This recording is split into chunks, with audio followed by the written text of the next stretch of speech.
The projector in the conference room was still humming when my security badge blinked from green to red. I'm Oliver West, 46 years old, and I'd just watched 15 years of my life get stolen in under 5 minutes. Austin Brennan, the CEO's 28-year-old son, didn't even look at me when he said it. Just straightened his designer tie and announced to the room like he was ordering lunch. Oliver will be transferring full ownership of Aegis Core to Brennan Dynamics, effective immediately. Here's the thing about Aegis Core. It wasn't just software. It was quantum encryption technology that I'd built from scratch, algorithm by algorithm, over 15 years. The system protecting half of our defense contracts and financial networks, worth $1.8 billion in patents alone, and now this kid was taking it like it belonged to him. Nobody said a word. Not the CFO sitting 2 chairs down, not the legal team who'd helped me write the original contracts back in 2009, not even my own engineering leads whose careers I'd built from nothing over the past decade. I closed my laptop, gathered my notes, and stood up. Austin finally looked at me then, probably expecting me to argue or beg or throw a fit. Instead, I just asked, "Austin, you sure you've read Clause 21.3? The company's chief legal counsel, same guy who'd helped me draft that clause 15 years ago when I was young and paranoid about getting screwed, suddenly found his paperwork very interesting. Austin just stared at me like I was speaking a foreign language. I nodded once, signed the termination papers they slid across the table, and walked out. But before I left the room, I stopped at the door. "Enjoy your moment," I said. "Sunrise isn't far away." You know what's funny? Austin had no idea what I meant. None of them did. See, back in 2009, when I first joined Brennan Dynamics fresh out of MIT, the founder, William Garrison, and I had written some pretty specific language into my employment contract. We were both engineers back then, before the company got big and corporate politics took over. William understood that the best way to protect innovation was to build safeguards right into the legal framework. We called it the Mirror Vault Clause, basically a legal failsafe that required dual authentication for any intellectual property transfer. My signature plus Federal Patent Registry confirmation.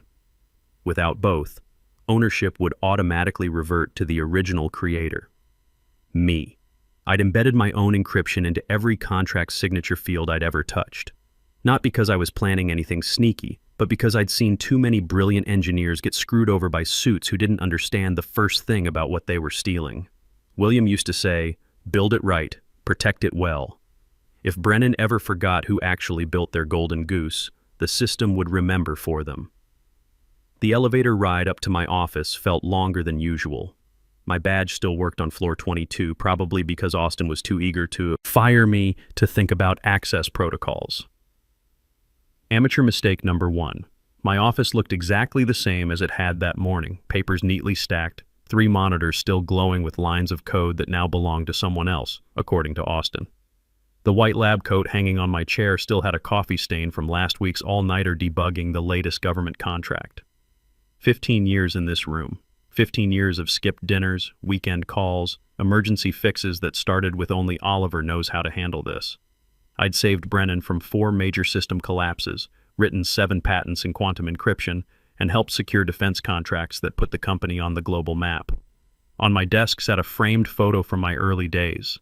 Me standing next to William Garrison under harsh fluorescent lights, both of us grinning like we'd just discovered fire. William's tie was crooked, my hair was a mess, but his handwritten caption along the bottom was still perfectly clear. "Build it right. Protect it well." William had retired 5 years ago when Charles Brennan bought him out. Smart man got out before the company turned from an engineering lab into a corporate showroom. The old guard left, the lawyers multiplied, and guys like Austin started treating technology like a family inheritance. I packed slowly, deliberately. Rushing would have felt like defeat. The patent certificate for Aegis Core sat in its silver frame, catching afternoon light through the window. I traced my name etched beneath the official seal, feeling that quiet pride that comes from building something that actually matters. When I shut down my computer, a single line of text appeared on the screen before it went black. Clause 21.3. Pre-verification pending. That night, I sat in my apartment watching city lights flicker like circuit boards. My old server tower hummed in the corner, the one I'd never connected to Brennan's network. best decision I ever made, as it turned out. I opened my terminal and ran a diagnostic on the encryption seed tied to my digital signature. Everything was still there, still active. Somewhere in those algorithms was a sunrise trigger, a mechanism that would activate if anyone tried to forge my authorization without proper federal clearance. The countdown had already begun. My phone buzzed around midnight. Unknown number. Oliver? The voice was shaky, nervous. I recognized it. Someone from legal, probably calling from a burner phone. They don't know, do they? The clause is still active? It's counting down, I said, watching the timer on my screen pulse like a heartbeat. Jesus, they're planning a press conference tomorrow morning. Channel 7, Bloomberg, the whole circus. Austin thinks the transfer went through clean. I leaned back in my chair. Then God help him. Oliver, I just want you to know, some of us tried to warn them, but Charles shot down anyone who questioned his son. The line went dead. Let me tell you something about Austin Brennan. The kid graduated from Stanford with an MBA and immediately got handed a VP title at Daddy's company. Never wrote a single line of code, never stayed late fixing a system crash, never had his phone ring at 3 a.m. because a government contract was failing and only he knew how to save it. But he sure knew how to wear expensive suits and talk to investors about technological synergies and next-generation paradigms. Corporate speak for I have no idea what I'm talking about, but it sounds impressive. The next morning I drove to the little cafe on the ground floor of the Brennan building. Call it morbid curiosity, but I wanted to watch Austin's big moment up close. The place was half empty, filled with the usual crowd of office workers grabbing overpriced coffee before another day of meetings. The TV above the counter was tuned to the local business channel, sound turned low. At exactly 9 a.m., there was Austin on screen, standing behind a podium with the Brennan logo gleaming behind him. He looked every inch the confident young executive. Pressed navy suit, perfect hair, that practiced smile that screams trust fund baby. Today, he announced to the cameras, Brennan Dynamics proudly confirms that we now hold complete ownership of Aegis Core, the revolutionary quantum encryption system that will define the future of global security. The small crowd in the cafe looked up from their phones, mildly interested. Most of them probably worked in the building, knew the company's reputation. Austin was their golden boy, the next generation of leadership. I ordered a black coffee and found a table by the window where I could see both the TV and the street outside. The bitter taste seemed appropriate. This breakthrough represents 15 years of collaborative innovation, Austin continued, and I almost choked on my coffee. Collaborative. Right. Under Brennan's guidance, this technology will now reach its full potential in protecting America's most critical infrastructure. The ticker at the bottom of the screen read, Brennan stock jumps 12% on technology acquisition news. Here's what made me angry. Not the theft itself, but the way he was selling it. Austin was up there talking about patriotism and national security, wrapping himself in the flag while claiming credit for work that had cost me 15 years of my life. The worst part? He actually believed his own BS. You could see it in his eyes. That absolute certainty that he deserved this, that his last name made him entitled to other people's achievements. Around 10:30, my phone started buzzing with messages. Former colleagues, mostly junior engineers who'd worked under me over the years. Is it true? Did you really sign over Aegis? Heard you got fired. What's the real story? Austin's claiming he led the development team.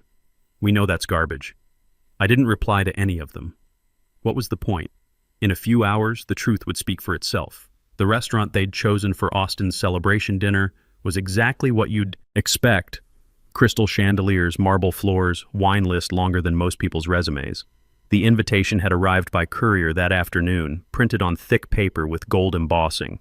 An appreciation dinner for legacy contributors to the Aegis Core project. Legacy contributors. Like I was some retired consultant who'd helped out years ago, not the guy who'd invented the whole damn thing. I wore my best suit. Charcoal gray, nothing flashy. If you're going to watch someone hang themselves with their own rope, dress appropriately.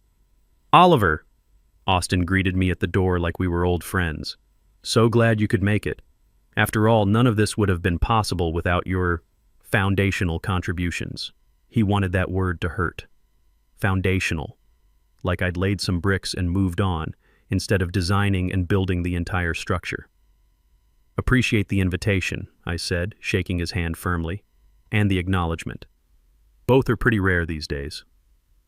The dinner table seated 14 people, Austin at the head like a king holding court, his father Charles to his right looking proud as punch, the new legal team spread around like bodyguards protecting their investment. I took a seat near the middle, close enough to hear everything, positioned where I could see everyone's faces when the show started. The champagne was Dom Perignon, probably $300 a bottle. Charles stood up first, raising his glass with the practiced gesture of a man who'd made a lot of victory speeches. To the next generation, he declared, to innovation, to leadership, and to the Brennan family legacy. Everyone raised their glasses. I lifted mine but didn't drink, figured I should stay sharp for what was coming.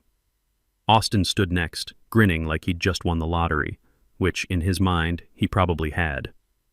"Tonight we celebrate more than a business acquisition," he said, voice carrying that rehearsed confidence of someone who'd practiced this speech in the mirror. "We're celebrating the future. Aegis Core now belongs fully to Brennan Dynamics, integrated into our corporate structure, ready to revolutionize how America protects its most sensitive data." He looked directly at me when he said, "fully belongs." The little punk was enjoying this. "Integration can be tricky," I said casually, cutting into my steak. "Complex systems are sensitive to ownership transfers. You just want to make sure all the proper authorizations are in place before you flip the switch." A few people around the table chuckled, thinking it was just technical shop talk. Austin's smile flickered for half a second before he recovered. "Our legal team assures me everything is properly documented," he said, but I caught the slight edge in his voice. "Good," I said, taking another bite. "Just make sure someone backs up the core systems before sunrise. You know how finicky quantum encryption can be during ownership transitions." The way I said it, casual, conversational, like I was reminding him to check the weather forecast, made a couple of people pause mid-chew.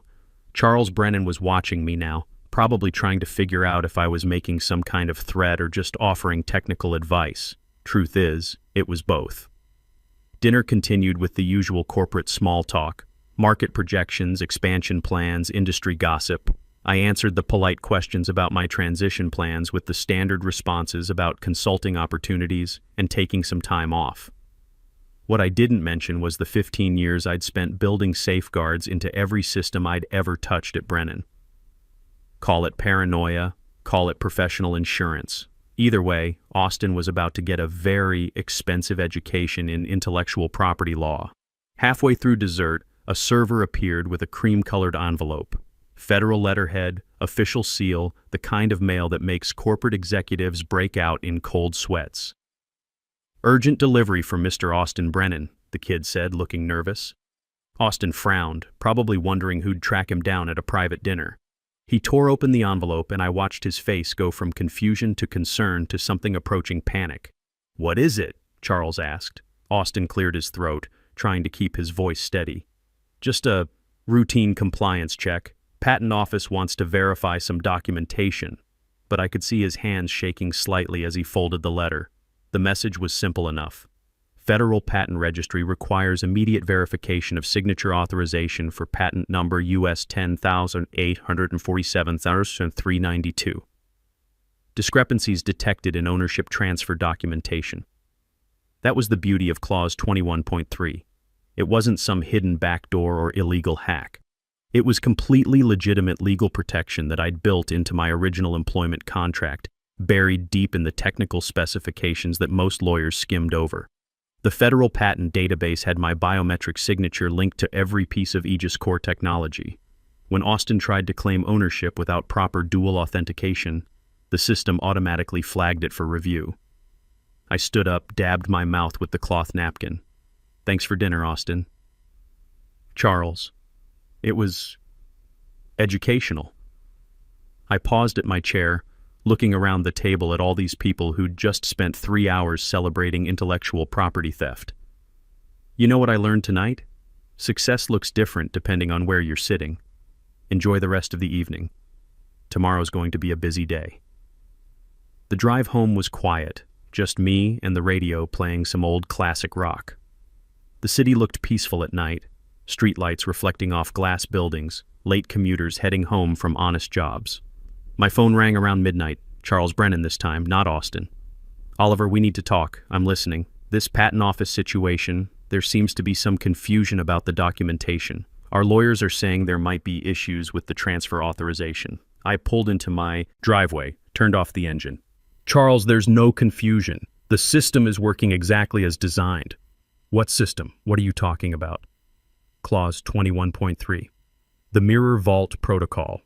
The legal safeguard that William Garrison and I built into my contract 15 years ago specifically to prevent unauthorized IP transfers.